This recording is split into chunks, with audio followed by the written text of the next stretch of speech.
students, let's start with practice set 5.2. Before starting practice set 5.2, let us try to understand the properties of parallelogram. Now the first thing is, सबको पता है कि parallelogram is such type of figure. It is this type of figure. This is A, B, C, D. Now how can you say or when can you say that this quadrilateral is a parallelogram? By looking it you cannot say that it is a parallelogram. It looks like a parallelogram but you cannot directly say that it is a parallelogram. Now what are the properties of parallelogram? The first thing is when the opposite sides of any quadrilateral, if I say this is quadrilateral ABCD and AB is congruent to CD and BC is congruent to AD, if opposite sides are congruent then I can say that this is a parallelogram. First thing is clear. मतलब अगर कोई भी quadrilateral है, मैंने तुमको बोल दिया कि एक क्वाड्रिलैटरल है ABCD जिसमें ऑपोजिट साइड कॉन्ग्रुएंट है, तो वो कौन सा क्वाड्रिलैटरल है? तो तुम लोग बोलेंगे sir if opposite sides are congruent then the quadrilateral is a parallelogram. अरे क्लियर है. Second, if opposite angles are congruent, अगर मैंने बोल दिया एंगल B और एंगल D कॉन्ग्रुएंट है, एंगल C और एंगल A कॉन्ग्रुएंट है, ऑपोजिट एंगल्स आर कॉन्ग्रुएंट, तो भी तुम लोग बोलेंगे sir then quadrilateral ABCD is a parallelogram. Once again, if opposite sides are congruent and if opposite angles are congruent then the quadrilateral is a parallelogram. The third property is, the first property is opposite sides are congruent. The second property is opposite angles are congruent. The third property is the diagonals are bisecting. The third property is one pair of opposite sides are congruent and parallel both. अगर एक जोड़ी मतलब BC और AD ये congruent भी है और ये parallel भी है, then I can say that this quadrilateral is a parallelogram. अरे clear है? And the last is the diagonals bisect each other. The diagonals bisect करते हैं. That means अगर ये diagonal है और ये diagonal है और point बीच में O है और ये कॉन्ग्रुएंट है और ये कॉन्ग्रुएंट है, डायगोनल बाइसेक्ट करते हैं, then I can say that the given quadrilateral is a parallelogram. अरे समझ में आ रहा है? सो चार चीज तुमको याद रखनी है पैरेललोग्राम प्रूव करने के लिए. पहला, and it is very important, मतलब नेक्स्ट ईयर के लिए भी इंपॉर्टेंट है. इस साल तो इतना डिटेल में हम लोग जाने वाले नहीं है, ना स्कूल के टीचर्स के पास इतना टाइम रहेगा, बट 10th स्टैंडर्ड के लिए it is very important that you have to understand कि क्वाड्रिलैटरल पैरेललोग्राम कब होता है जब ऑपोजिट साइड्स कॉन्ग्रुएंट होते हैं, कब होता है जब ऑपोजिट एंगल्स कॉन्ग्रुएंट होते हैं, कब होता है जब डायगोनल्स बाइसेक्ट करते हैं, कब होता है जब one pair of opposite sides are congruent as well as parallel. अरे क्लियर? क्या लॉजिक क्लियर है क्या? This is question number 1 of practice set 5.2. Now already this sum I have taught in the class and I have that video, so I'll be attaching that video after this explanation. But let me explain you all. As I told you, it is easy to understand but it is very difficult to write. So understanding कितना easy है देखो आप. ABCD एक parallelogram है. We are supposed to prove that APCQ is a parallelogram. APCQ is a parallelogram. ये वाला parallelogram है, ऐसा प्रूव करते हैं ना. पॉइंट P मिड पॉइंट है, पॉइंट Q मिड पॉइंट है, बराबर है. सबसे पहला ये और ये पैरेलल है बिकॉज AB और CD पैरेलल है, बिकॉज ABCD पैरेललोग्राम है तो AB और CD पैरेलल है. अगर AB और CD पैरेलल है तो AP और CQ भी पैरेलल है, ये और ये भी पैरेलल है. बिकॉज पूरा लाइन पैरेलल है तो उसका जो पार्ट है that part also will be parallel, so this two lines will be parallel. Okay, AB and CQ CD congruent है क्योंकि पैरेललोग्राम है तो ऑपोजिट साइड्स कॉन्ग्रुएंट होते हैं. तो AB का आधा क्या है AP और CD का आधा क्या है CQ, तो AP और CQ भी कॉन्ग्रुएंट है तो AP और CQ भी कॉन्ग्रुएंट है. ये लोग दोनों कॉन्ग्रुएंट भी है, ये लोग दोनों पैरेलल भी है. One pair is parallel, one pair is congruent. Opposite side का एक जोड़ी पैरेलल भी है, ऑपोजिट साइड का एक जोड़ी कॉन्ग्रुएंट भी है, तो quadrilateral APCQ is a parallelogram. Why? Because one pair of opposite sides are parallel as well as congruent. अरे बराबर क्या, मैंने सिखाया इसके पहले ही.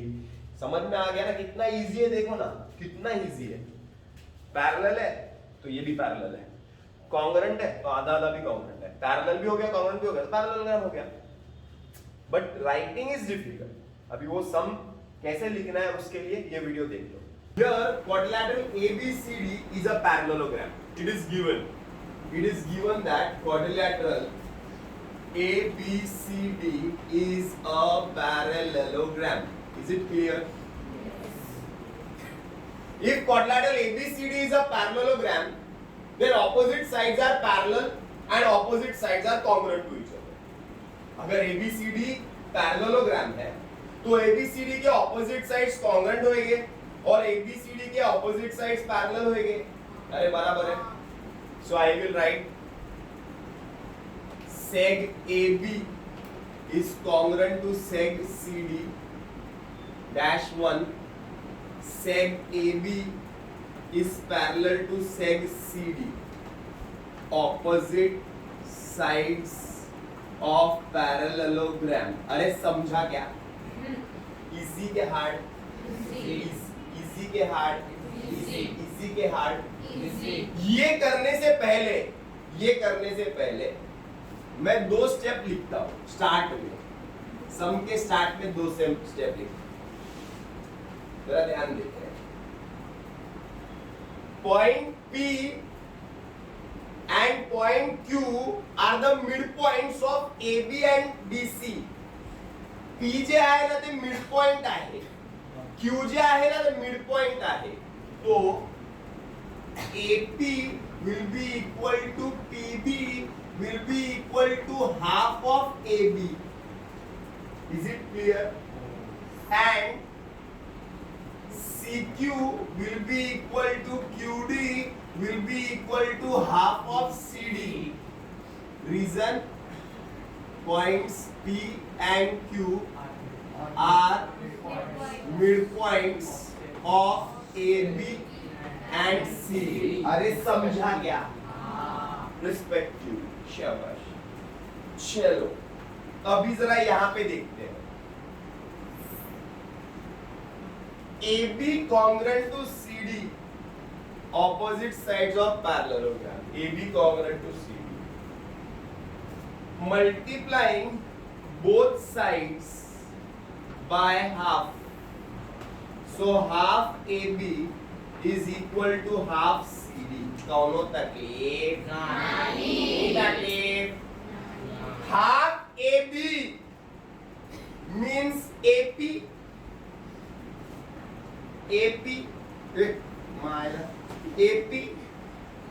आणि हाफ CD CQ। अरे बराबर ना, इसको 1 कर देते हैं, इसको 2 कर देते हैं, फ्रॉम 1 and 2 dash 3, इसको सेव कर देते हैं 3 में। अरे बराबर, क्लियर है? आगे चलते हैं। मेरा फर्स्ट स्टेप क्लियर है, मेरा second step. seg AB parallel to seg CD, reason opposite sides of parallelogram। अरे बराबर, अगर सिमोन चाची AB और CD पैरेलल है, that is seg AP parallel to seg CQ। समजलं ना? म्हणजे if AB आणि CD हे दोन लाईन पॅरलल आहे तर AP आणि CQ पण पॅरलल आहे।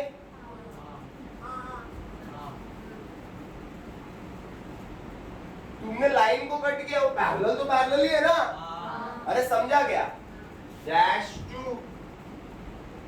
AP और CQ, AP आणि CQ कॉन्ग्रुएंट टू प्रूव्ह केलं, AP आणि CQ पॅरेलल टू प्रूव्ह केलं। If one pair of opposite sides are parallel and congruent, then quadrilateral APCQ is a parallelogram। अरे समझा क्या? हमें प्रूव करना है एपीसीक्यू पॅरलेलोग्राम. हा क्वाड्रिलॅटरल जे आहे आपल्याला पॅरलेलोग्राम प्रूव करायचा आहे. तो पॅरलेलोग्राम कसं, हा साइड आणि हा साइड कॉन्ग्रंट आहे, म्हणजे हा अर्धा आणि हा अर्धा कॉन्ग्रंट, बरोबर. हा साइड आणि हा साइड पॅरलल आहे, म्हणजे हा अर्धा आणि हा अर्धा पॅरलल. कॉन्ग्रंट पण झालं, पॅरलल पण झालं. इंग्लिश मध्ये लिहायचं, if one pair of opposite sides are congruent and parallel, then quadrilateral is called as a parallelogram. This is question number 2. Now in question number 2, it is very simple question. It is given that to prove that this is a parallelogram using opposite angle test for parallelogram, prove that every rectangle is a parallelogram. To prove rectangle TPT, that is to prove that rectangle ABCD is a parallelogram. Okay, by opposite angle test. Now quadrilateral ABCD is a rectangle. Okay, reason given, so all angles are 90. So measure angle A, measure angle B, measure angle C, measure angle D is equal to 90. All angles are 90. Now if all angles are 90, then opposite angles are equal. Sub angle 90 तो ये भी equal है. Therefore measure angle A, I can write, therefore angle A is congruent to angle C and angle B is congruent to angle D. A और C से congruent है और B D से congruent है. So if opposite angles of a quadrilateral are congruent, then the quadrilateral is a parallelogram. अगर opposite angle congruent रहते हैं तो क्वाड्रिलैटरल क्या है, पैरेललोग्राम है, बराबर ना. तो ऑपोजिट एंगल इसके कॉन्ग्रुएंट है, therefore quadrilateral ABCD is a parallelogram. Hope this is clear. कितना इजी समझ में आ गया क्या? इजी है, सब 90 है तो ये लोग भी कॉन्ग्रुएंट है, ऑपोजिट एंगल्स कॉन्ग्रुएंट है तो उसको पैरेललोग्राम बोलते हैं. Okay, this is the third some of practice set 5.2 and already this sum I have taught in the class. But once again, let me explain the basic of this question. Steps वो video में तुम लोग देख लो, but पहले basic clear कर लेते हैं, सम समझ लेते हैं क्या करना है. To prove that quadrilateral GEHF is a parallelogram. GEHF ये वाला quadrilateral parallelogram. Prove करने के लिए we will use the first step, that is centroid. Centroid. Point G is the centroid. Centroid is the point of intersection of medians. And it is the property of centroid it is that a centroid divides a median in the ratio 2:1. एक centroid एक median को 2:1 के ratio में divide करता है. अब तुम लोग बोलेंगे सर कैसे? मैं बोलूंगा ऐसे. कैसे? DG and GM का रेशियो है 2:1. मतलब पॉइंट G अगर सेंट्रॉइड है तो DG और GM, मतलब वो DM को दो पार्ट्स में डिवाइड करता है ना. ऊपर वाला part DG, नीचू GM, ऊंचू DG, नीचू GM. तो DG GM का रेशियो इज 2:1. अरे बराबर है.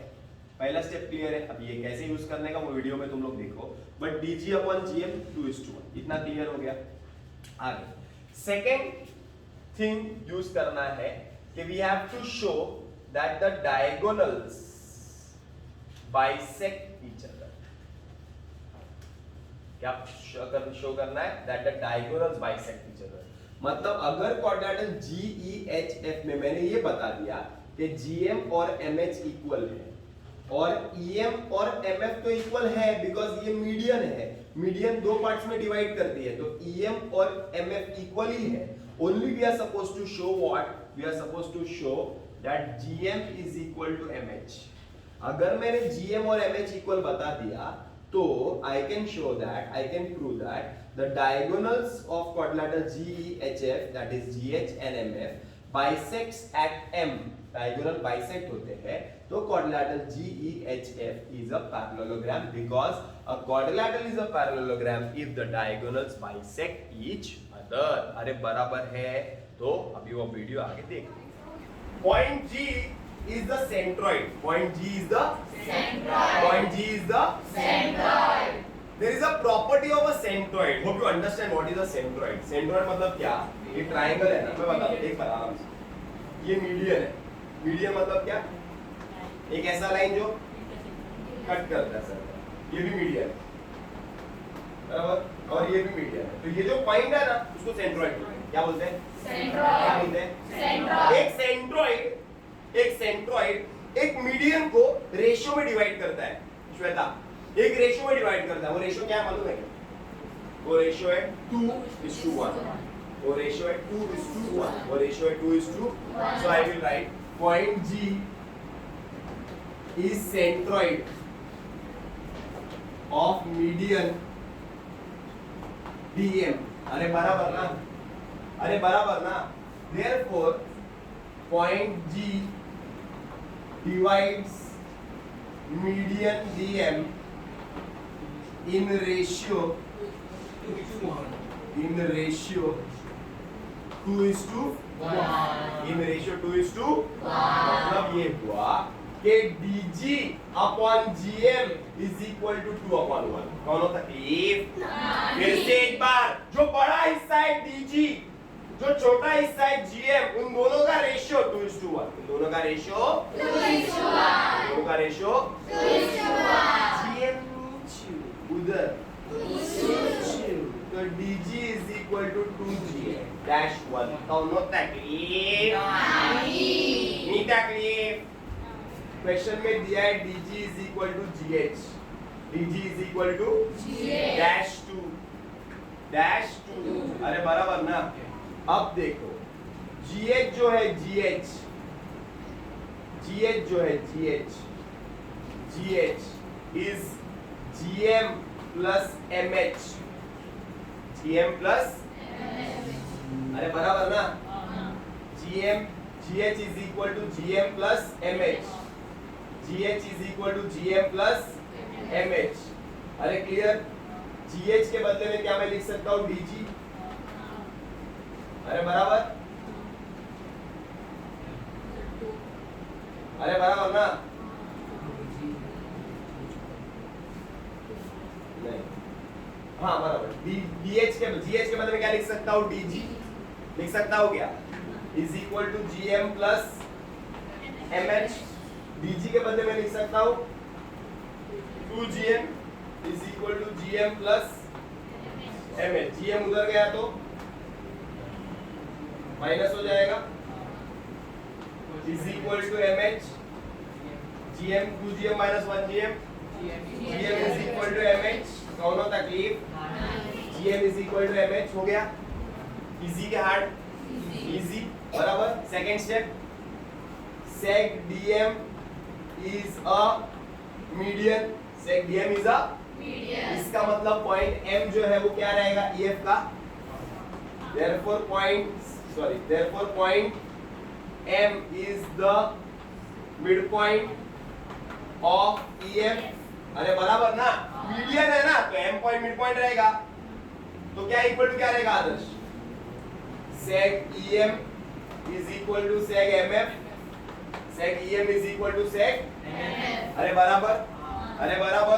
अब dash 2 dash 3 in quadrilateral GEHF. कौन सा क्वाड्रिलेटरल? GEHF में sec GM is equal to sec MH. sec EM is equal to sec MF. ये क्वाड्रिलेटरल में अगर ये और ये इक्वल है, ये और ये इक्वल है, तो diagonals bisect each other. Diagonal bisect. Therefore quadrilateral GEHF is a parallelogram. Diagonal bisect करते तो वो क्या है? Parallel. वो क्या है? Clear है?